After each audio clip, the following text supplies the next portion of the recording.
as an-nawafil or as-sunan, which are not confirmed, by the meaning that the Prophet ﷺ used to do them sometimes, but not on regular basis.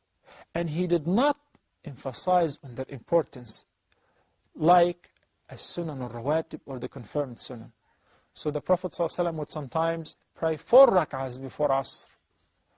And he said that you may pray 2 rak'ahs before Maghrib, for whoever would like to do so, and 2 rak'ahs before Isha.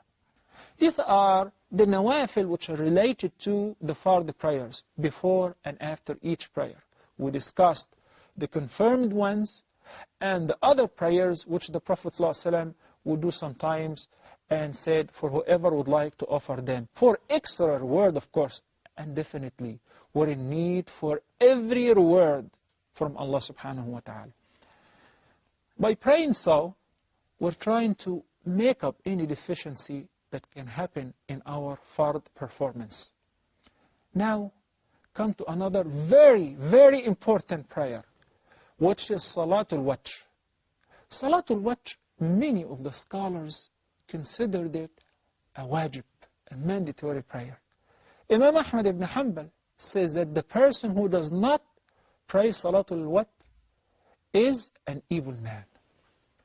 Imam Abu Hanifa, may Allah have mercy on him, said that Salatul Watr is a wajib, and that if the person did not get to pray Salatul Watr, he should make it up even next morning.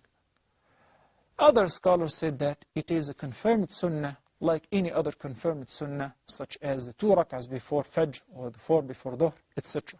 In any case, why would you ignore Salatul Watr?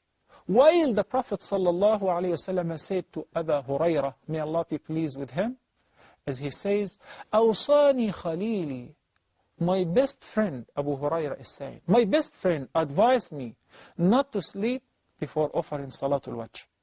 And the meaning of that is not, you have to pray Watr before you sleep. No, that you have to make sure that you pray Watr and not miss it.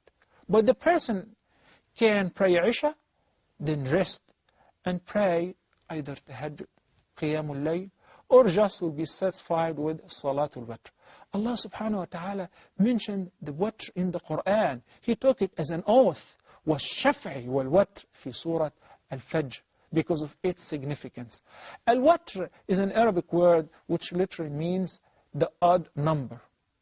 And Allah subhanahu wa ta'ala likes anything in an odd number. So we seal our daily prayers, the day and the night, by an odd number prayer. That's why Salatul Watr can be offered by praying 2 rak'ahs, shafa, or even.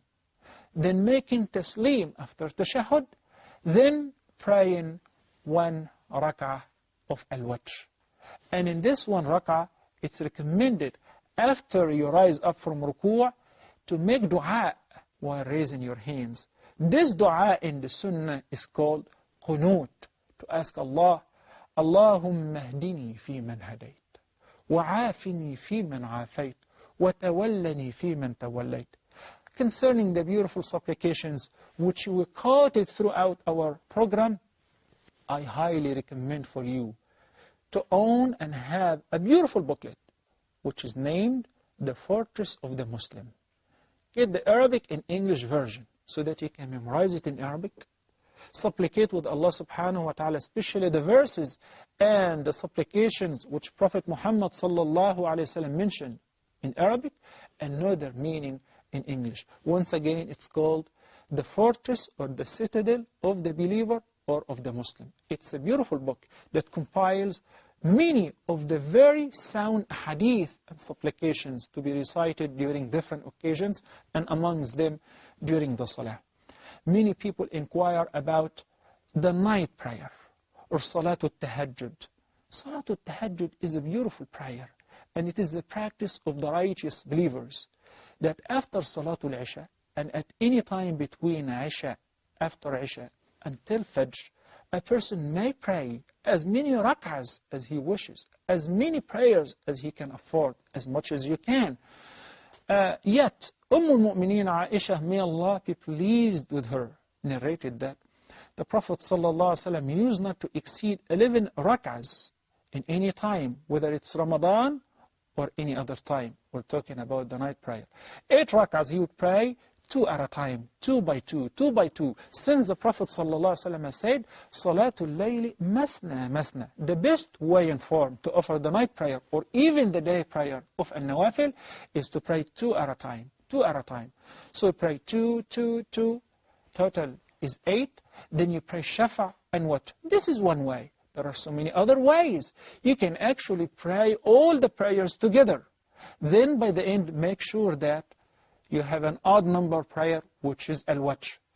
Do not limit yourself to a certain madhab or certain school of thought. The most important thing is to offer a nawafil and pray as much as you can. This is an asset for you that would increase the balance of your good deeds and remove many of the mountains of faults and mistakes that we commit on daily basis. وَمَا تَقَرَّبَ إِلَيَّ عَبِدِي بِشَيْءٍ أَحَبَّ إِلَيَّ مِمَّا افْتَرَضْتُهُ عَلَيْهِ وَلَا يَزَالُ عَبِدِي يَتَقَرَّبُ إِلَيَّ بِالنَّوَافِلِ حَتَّى أُحِبَّهُ. My servant will continue to draw near me by doing what? An-nawafil, until I love him. And if Allah loves you, then you're truly the successful one.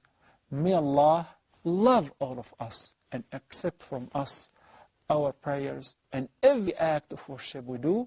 Wassalamu alaikum wa rahmatullahi wa barakatuh.